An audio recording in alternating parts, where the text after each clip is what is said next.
So Lachius comes in and asks the men, where is Malchus? What has become of Malchus? Lachius will declare, what is become of Malchus? And all the men will tell him, slain, sir, doubtless. Slain, that is to say that he has been killed.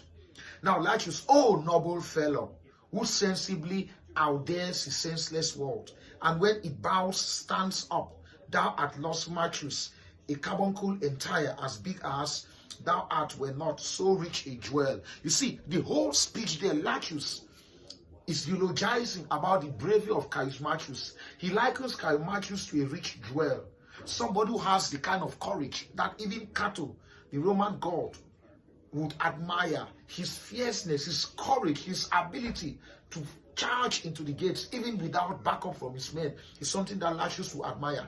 And while Lachius is eulogizing over the death of the brave Caius Marcius, we heard that Caius Marcius breaks open the gate and he rides back to join his men.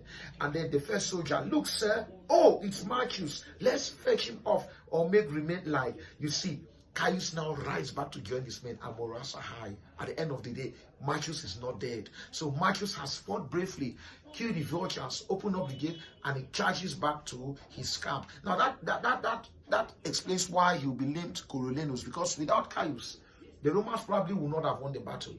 So it is his military genius that steered them to, that guided them to victory. And they will now go to scene 5. Now, while the battle is waging on, we observe that the Romans, some of the Roman soldiers are already carrying away spoils of war. And so Caius would come over there and chastise them. He says, one of them says, this will I carry to Rome. The other one say, and this I will take too.